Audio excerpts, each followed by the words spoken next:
ఓం శ్రీ గణేశాయ నమః. ఓం శ్రీకృష్ణ పరబ్రహ్మణే నమః. శ్రీమద్భాగవతం.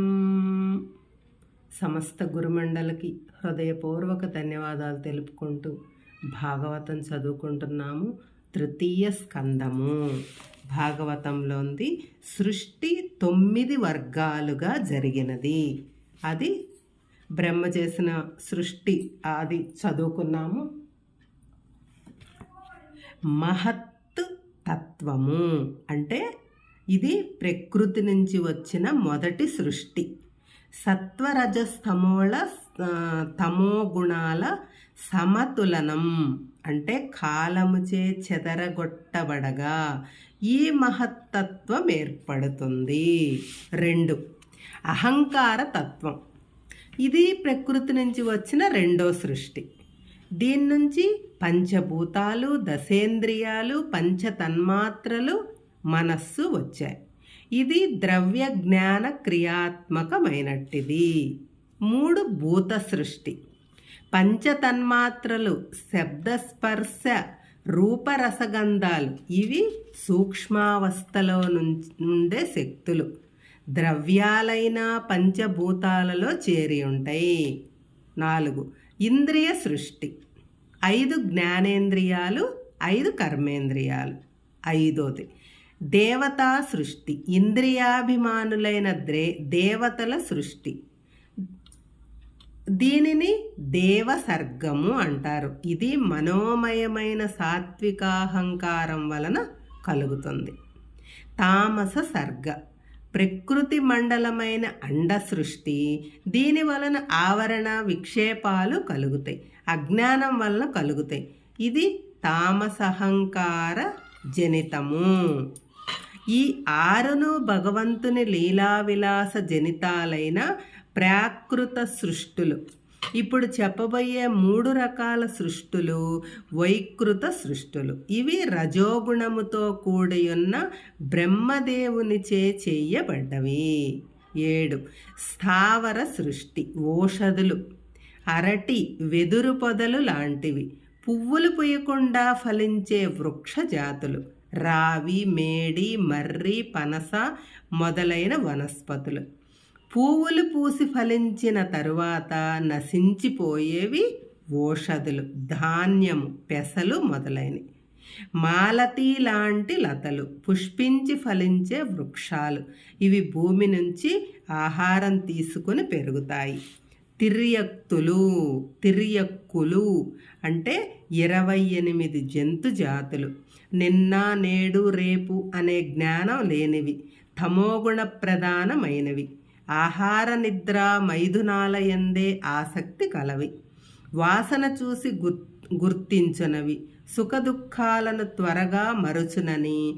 భూచరాలే కాకుండా మొసలి లాంటి జలచరాలు, రాబందుల్లాంటి ఆకాశచరాలు కూడా తిరియక్కులే. 9 మానవులు ఈ జాతి రజోగుణ ప్రేరితమైనట్టిది. కర్మ చేయటానికి ఆసక్తి మెండు. మానవులు దుఃఖమందు కూడా సుఖాన్నాపేక్షిస్తారు. ఈ 3 వైకృత సర్గములు. దేవతలు కూడా వైకృత సర్గములోని వారే, అయినా వారిని దశమ వర్గముగా పేర్కొన్నారు. 10 దేవతలు. వీరు 8 వర్గాలలో పేర్కొనబడ్డారు. పితృదేవతలు, అసురులు, గంధర్వులు, అప్సరసలు, సిద్ధులు, యక్షరాక్షసులు, చారణులు, భూత ప్రేత పిశాచాలు, కిన్నెర, కింపురుషులు, విద్యాధరులు. ఈ విధంగా ప్రతి కల్పారంభంలోనూ సృష్టి జరుగుతుంది. విధురా, ఇప్పుడు బ్రహ్మ చేసిన సృష్టి యొక్క క్రమ గురించి చెప్తాను విను. బ్రహ్మదేవుడు నేను సృష్టిస్తాను అని సంకల్పించగానే అహంకారపూరితమైన దేహాభిమానం గల మోహం పుట్టింది. భోగాసక్తితో కూడిన మహామోహం పుట్టిందంట. కోరికలకు విఘ్నం కలగ్గానే కన్నులు కనిపించనీయని క్రోధం పుట్టింది. మృత్యుభయంతో కూడిన తామిశ్రము, అందతామిశ్రం పుట్టాయి. వీటి వలన చిత్త విభ్రమం కలుగుతుంది. వీటిని అవిద్యా పంచకం అంటారు. ఈ అవిద్యా పంచకంతో భూతకోటిని సృష్టించటం పాపకార్యమని గుర్తించి బ్రహ్మ పశ్చాత్తాపం చెందాడు. ఆయన బ్రహ్మదేవుడు నేను సృష్టిని సృష్టిస్తాను అని సంకల్పం చేస్తే అన్నీ అహంకారము, మోహము, క్రోధము, అంత భయము ఇవన్నీ పుట్టి ఏంటి ఇట్లా వచ్చినాయి అని బ్రహ్మ ఎంతో పశ్చాత్తాపం చెందాడంట. అందుకని మళ్ళీ భగవద్ధ్యానం చేసి పునీతుడయ్యాడు. తరువాత సత్వగుణ సంపన్నులు, బ్రహ్మచారులు, పరమ పవిత్రులు అంటే మళ్ళా ధ్యానం చేసి మళ్ళా కూర్చున్నాడు అనమాట. అప్పుడు సంపన్నులు, బ్రాహ్మణులు, పరమ పవిత్రులు అయిన 4 కుమారులను ఆ సనాతన సనత్కుమార అనే వాళ్ళను సృష్టించాడు. ప్రజ్ఞోత్పత్తి చేయండి అని బ్రహ్మ వారిని ఆదేశించగా, అంటే ఈ సృష్టిని ఇంకా అభివృద్ధి చెయ్యండి అని బ్రహ్మగారు వాళ్ళని ఆదేశించగా, మోక్షకాలమైన శ్రీహరినే ఆశ్రయిస్తాము కానీ సంసారులము కాజాలము అంటే సనక సనందానదులు మేమేం చెయ్యము, మేమే సృష్టిని సృష్టించము, మేము ఆ శ్రీహరినే ఆశ్రయిస్తాము, మేము ఆయన భక్తిలోనే ఆయన్ని కొలుస్తూనే ఉంటాము, మేము సంసారం కాము అని వారు తిరస్కరించారు. బ్రహ్మకు పట్టలేనంత ఆగ్రహం వచ్చి అయినా సరే దాన్ని నిగ్రహించుకున్నాడు. ఆ ఆగ్రహం అతని బ్రుకిటిలో కేంద్రీకృతమైంది. అక్కడ క్రోధస్వరూపుడైన నీలలోహితుడు ఉద్భవించాడు. ఆ కోపము వాళ్ళ మీద ఉన్న కోపము ఆ బ్రుకుటి స్థానంలో నిలుపుకునేసరికి ఆ క్రోధంలో నుంచి నీలలోహితుడు ఉద్భవించాడట. అతడు జన్మిస్తూనే పెద్దగా రోధించాడు. నీలము ఎరుపు రంగుతో పుట్టిన అతడు బ్రహ్మను అడిగాడు, నేనెవర్ని, అసలు నా పేరేంటి, నేనెక్కడుండాలి, నేనేం చెయ్యాలి అని బ్రహ్మ అని అడిగాడు. అప్పుడు బ్రహ్మ అతనిని బుజ్జగిస్తూ, నాయనా ముందు ఆరోధన మాను అంటే ఆ ఏడుపు, ఆ ఆవేదనని మానుకో, నీకు రుద్రుడు అనే నామం సరిపోతుంది, రౌద్రముతో రోధిస్తూ పుట్టావు కదా, అందుకని నీకు రుద్రుడు అనే నామం పెట్టాను. సూర్యచంద్రులు, పంచభూతాలు, ఇంద్రియాలు, ప్రాణము, తపస్సు, హృదయము ఈ 11 నీ నివాస స్థలము, ఇవన్నీ నీ నివాస స్థలము. నీకు ఏకాదశ నామాలుంటాయి. మన్యువు, మనువు, మహాకాలుడు, మహత్తు, శివ, ఋతధ్వజ, ఉరురేతస్క, భవ, కాల, వామదేవ, ధృతవ్రత అనునవి. నీకు ధీ, వృత్తి, ఉశన, ఉమా, నియుత్, సర్పి, ఇలా అంబిక, ఇరావతి, సుధా, దీక్ష అను పేర్లతో 11 మంది భార్యలుంటారు నీకు. నీవు ప్రజా సృష్టిని చెయ్యాలి అని ఆదేశించగా ఆ రుద్రుడు తనతో సమానులైన తనలాంటి ప్రజల్ని సృష్టింపటం మొదలుపెట్టాడు. రుద్రగణాలు భయంకరంగా తయారయ్యేసరికి ఆయన్ని సృష్టించమన్నాడు కదా, ఆయన క్రోధం అట్లా పుట్టాడు కదా, అట్లాంటి భయంకరంగానే సృష్టిస్తున్నాడు. అయ్యలారా, ఇక మీ సృష్టి చాలు, నువ్వు వెళ్ళి తపస్సు చేసుకోనండి అని ఇంక వాళ్ళందరినీ చూసి బ్రహ్మకు కూడా ఇసుకొచ్చి అని బ్రహ్మ నువ్వు తపస్సు చేసుకోయ్యా అని బ్రహ్మ రుద్రులను కోరాడు. ఆ ప్రకారమే వాళ్ళప్పుడు శాంత స్వరూపులయ్యి తపస్సు చేసుకుంటున్నారు. తరువాత బ్రహ్మగారు 10 మందిని సృష్టించాడు. తన బొటలవేలు నుంచి దక్షుని, తొడ నుంచి నారదుని, నాభి నుంచి పులహుని, చెవుల నుంచి పులస్యుని, చర్మం నుంచి భృగువును, చేతి నుంచి క్రతువును, ముఖము నుంచి అంగీరసుని, ప్రాణము నుంచి వశిష్ఠుని, మనస్సు నుంచి మరీచిని, కన్నుల నుంచి అత్రిని ఆవిర్భవింపజేశాడు. అతని కుడి వక్షస్థలము నుంచి ధర్మము, వెన్ను నుంచి అధర్మము, మృత్యువు జన్మించాయి. ఆత్మ నుంచి మన్మధుడు పుట్టాడు. కనుబొమల నుంచి క్రోధము, పెదవుల నుంచి లోభము, ముఖము నుంచి సరస్వతి పుట్టారు. అతని పురుషాంగము నుంచి సముద్రాలు, అపానము నుంచి పాపాశ్రయుడైన నివృత్తి, నీడ నుంచి కర్ధముడు ఉదయించారు. బ్రహ్మ యొక్క 4 ముఖాల నుంచి 4 వేదాలు పుట్టాయి.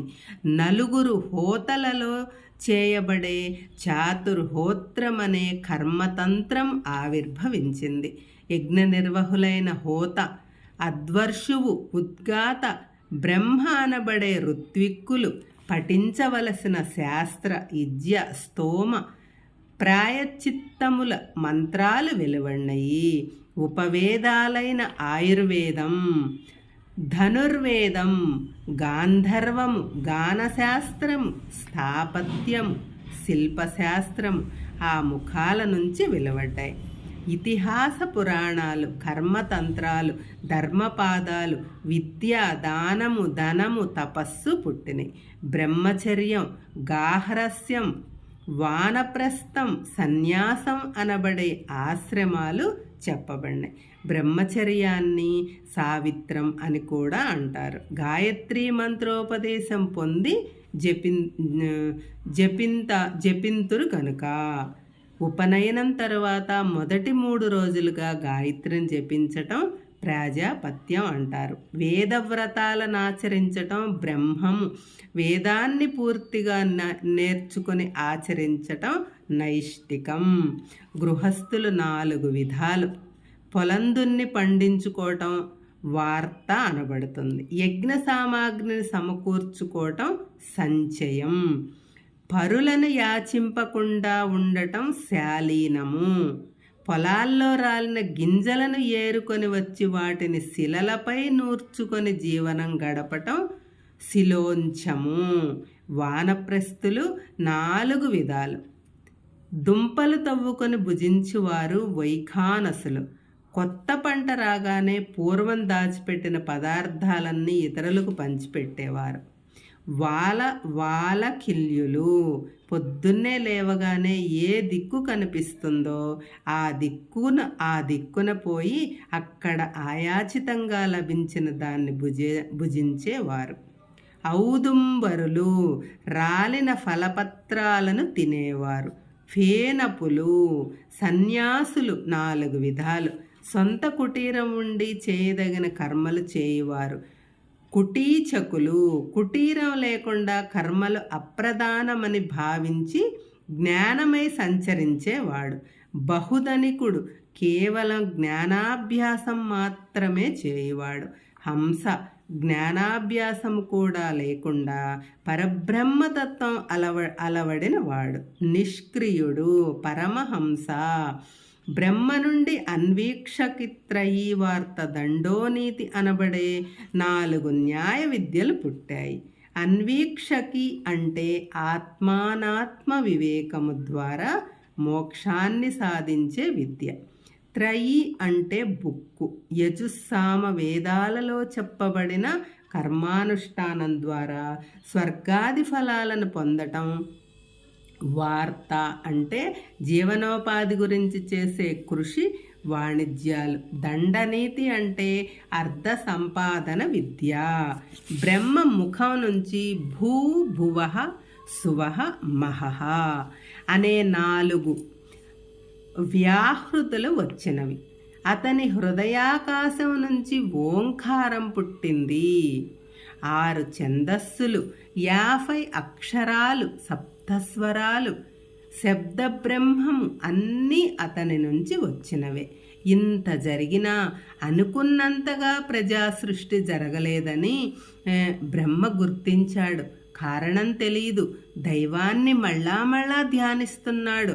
అతని దేహము నిలువుగా 2 భాగాలైంది. కుడి భాగము స్వరాట్టు అయిన స్వయంభువుగాను, ఎడమ భాగము దివ్య సుందరమైన శతరూపగాను రూపొందాయి. వారిద్దరినీ వివాహం చేసుకొనమని బ్రహ్మ ఆదేశించాడు. స్త్రీ పురుష సంయోగముచే సంతానోత్పత్తి విధానము ఈ ఆది మిథునముతోనే ప్రారంభమైంది. అంతవరకు బ్రహ్మ శరీరం నుంచి సృష్టి జరిగింది. ఓ విధుర మహాశయ, బ్రహ్మ యొక్క శరీరము నుండే కాదు, అతని విభిన్న పరిస్థితుల మనోభావాల నుంచి కూడా చిత్ర విచిత్రమైన సృష్టులు సంభవించాయి. చెప్తాను విను. నేను ఇదివరకు చెప్పినట్టే భగవానుడు సర్వేశ్వరుడు, సర్వశక్తిమంతుడు, సాటిలేని ప్రభావము కలవాడు. కాలములో ప్రవేశించి పరమాత్మ తనలో నిక్షిప్తమై ఉన్న ప్రకృతిని సృష్టి కార్యాన్ని చేపట్టటానికి కాలముచే ప్రేరణ కలుగజేయించాడు. సత్వరజస్తమో గుణాలతో కూడి ఉన్న ప్రకృతి నుండి ఆ గుణాలతోనే మహాతత్వము బయటపడినది. రజోగుణ ప్రధానముగా నున్న మహాతత్వం నుంచి భూతాది అనబడే అహంకారం వచ్చింది. ఇది తన్మాత్రలనబడే సూక్ష్మ భూతాలను సృజించినది. రాజసహంకారముతో కూడిన సాత్వ్యహంకారము నుంచి జ్ఞానేంద్రియాలు, కర్మేంద్రియాలు, మనస్సు వెలువటాయి. ఇవి అన్నీ ఉన్నప్పటికీ ఇవి అన్యోన్యముగా కలియకపోవటం చేత అండమును సృష్టింపలేకపోయానివి. భగవానుడు వాటిలో ప్రవేశించి వానిని తగు పాళ్లలో కలిసేటట్లు చేశాడు. దాని వలన బంగారంలాగా ప్రకాశించే ఒక అండము తయారైంది. కానీ ఆ అండంలో చైతన్యం లేదు. అది అంతకు ముందే సృష్టింపబడిన జలములో పడి ఉండెను. అప్పుడు సర్వేశ్వరుడు అనిరుద్ధ రూపి అయి ఆ అండములో 1000 సంవత్సరాలు శయనించి ఉండగా ఆయన నాభి నుంచి 1000 సూర్యుల తేజస్సుతో ఒక పద్మము ఉద్భవించింది. అది సమస్త జీవరాశికి స్థావరం. అందులో సకల జీవ సమష్టి స్వరూపుడైన బ్రహ్మ ఆవిర్భవించాడు. అప్పుడతడు గతించిన కల్పములో లోకాలు ఎలాగుండునో అలాగే ఆయా నామరూపాలతోనే లోకాలను సృష్టించాడు. తమోగుణముచే అవిద్యను సృష్టించాడు. మొదట తామిశ్రము, తర్వాత అందతావిశ్రము, తమస్సు, మోహము, మహాతమస్సు అనబడే 5 విధాల అవిద్యను సృష్టించాడు. అవిద్యాత్మకమైన సృష్టిని చేసినందుకు తన ఛాయారూపమైన శరీరము పైన అసహ్యపడిన బ్రహ్మ దానిని విడిచిపెట్టాడు. ఆ శరీరం నుంచి యక్షులు, రాక్షసులు పుట్టారు. వారు రాత్రిని ఆశ్రయించి ఆకలిగా నుండటం చేత ఆ శరీరాన్నే భక్షించాలనుకుంటారు. వారిలో కొందరు దానిని రక్షిద్దామనుకుంటారు. జక్షధ్వం భక్షించుడు అన్నవారు యక్షులనబడ్డారు. రక్షధ్వం అంటే రక్షించుడు అన్నవారు రాక్షసులనబడ్డారు. తరువాత బ్రహ్మ తన తేజోమయమైన శరీరం నుంచి ముందు భాగం నుంచి దేవతలను సృష్టించాడు. అందుచేతనే దేవతలు తేజస్వరూపులైన వారు. బ్రహ్మదేవుడు తన వెనక భాగం నుంచి కామగుణ ప్రధానులైన అసురులను సృష్టించాడు. వారు కామాతురులై తమ కామాన్ని తీర్చమని బ్రహ్మను వెంటబడగా అతడు శ్రీహరిని ప్రార్థించాడు. శ్రీహరి సూచనపైన అతడు ఆ శరీరాన్ని విడిచాడు. దాని నుంచి సంధ్య వెలువడి జగన్మోహనాకారముతో సంధ్యాసుందరిగా వెలిసింది. ఆమెను చూసిన అసురులు ఆమె వెంటపడి బ్రహ్మను విడిచిపెట్టారు. ఈమెయే సాయం సంధ్య. బ్రహ్మ యొక్క ఛాయా శరీరం నుంచి యక్ష రాక్షసులను నెలవైన రాత్రి వచ్చింది. అతని తేజోమయ శరీరం నుంచి దేవతలను నెలవైన పగలు వచ్చింది. చంచలమైన పృష్ఠభాగము నుంచి వచ్చిన అసురులకు సంధ్యాకాలమే కామజనకము కనుక సంధ్య చేరినది. అసురులు సంధ్యాసుందరితో సంతుష్టులు కాగా బ్రహ్మ అప్సరసలను గంధర్వులను ప్రాతః సంధ్యలో సృష్టించి ఆ దేహాన్ని విడిచిపెట్టారు. అది వెన్నెలకు ఉషకాంతులకు నెలవైంది. బ్రహ్మ యొక్క సోమరితనము బద్ధకము నుంచి భూతములు పిశాచములు వచ్చాయి.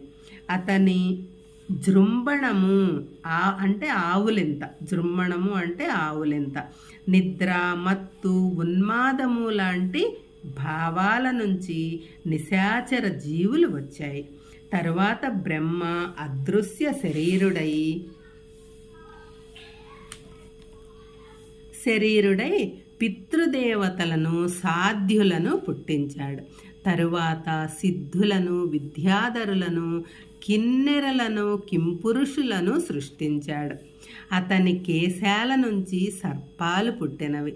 తరువాత శ్రేష్ఠులైన మనువుల్ని సృష్టించి వారికి తన పురుష శరీరాన్ని ఇచ్చాడు. చివరికి ఋషి దేహము ధరించి తపస్సు, యోగము, విద్య, సమాధులతో కూడియున్న ఋషి గణాలను సృష్టించాడు. తన ఐశ్వర్యము, వైరాగ్యము అన్నీ వారికి సంక్రమింపజేశాయి. వారిని యజ్ఞయాగాదుల్లోనూ తపస్సుల్లోనూ నియోగించాడు.